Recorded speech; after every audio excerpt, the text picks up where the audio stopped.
Friends, இந்த வெங்காய முட்டை மசாலாவை நாம் ஒரு 10 நிமிடத்தில் செய்து விடலாம். இது நாம் சாதத்துடன் சாப்பிடும்போது மிக அருமையாக இருக்கும். ஃப்ரெண்ட்ஸ், நாம் 2 பெரிய வெங்காயத்தை பொடியாக நறுக்கி எடுத்துக்கொள்ளலாம். நாம் கடாயில் 5 ஸ்பூன் நல்லெண்ணெய் ஊற்றி விடலாம். எண்ணெய் காயவும் கடுகு, உளுந்து, ஜீரகம் போடலாம்.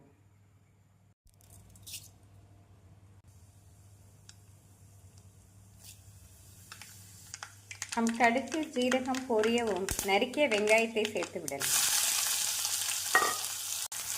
ஃப்ரெண்ட்ஸ், நாம் வெங்காயம் வதங்குவதற்கு தேவையான தூள் உப்பை சேர்த்து விடலாம்.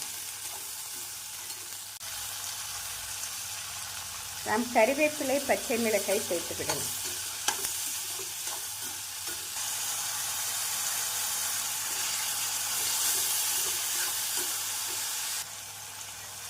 நாம் பச்சை மிளகாய் பொடியாக நறுக்கி சேர்த்தால் இந்த வெங்காய வதக்கலுக்கு மிக டேஸ்டியாக இருக்கும்.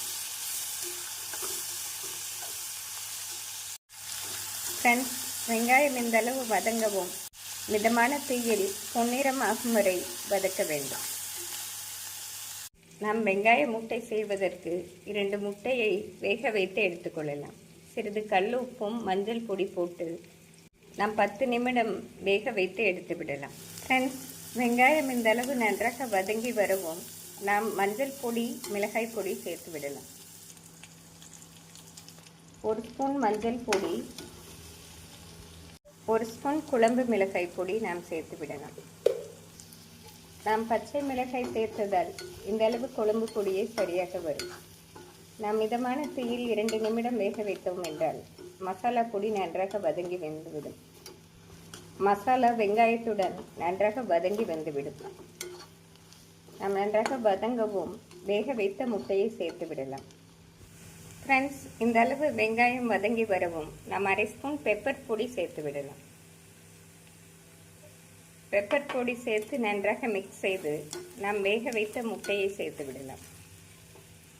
ஃப்ரெண்ட்ஸ், முட்டை நன்றாக வேகவும் நாம் தோல் உரித்து எடுத்து விடலாம். நாம் முட்டையை 2ஆக நறுக்கி எடுத்து விடலாம். நாம் இதேபோல் முட்டையை 2ஆக நறுக்கி வெங்காயத்துடன் சேர்த்து விடலாம். நாம் முட்டையை சேர்த்து விடலாம். நாம் முட்டையை சேர்த்து மெதுவாக முட்டை உடையாமல் வெங்காயத்துடன் மிக்ஸ் செய்ய வேண்டும். நாம் மல்லி இலை தூவி அடுப்பை ஸ்விட்ச் ஆஃப் செய்து விடலாம். ஃப்ரெண்ட்ஸ், இந்த வெங்காய முட்டை மசாலாவை நாம் ஒரு 10 நிமிடத்தில் செய்து விடலாம். இது நாம் சாதத்துடன் சாப்பிடும்போது மிக அருமையாக இருக்கும். இதற்கு சைட் டிஷ்ஷாக வெறும் அப்பளம் மட்டுமே போதுமானது.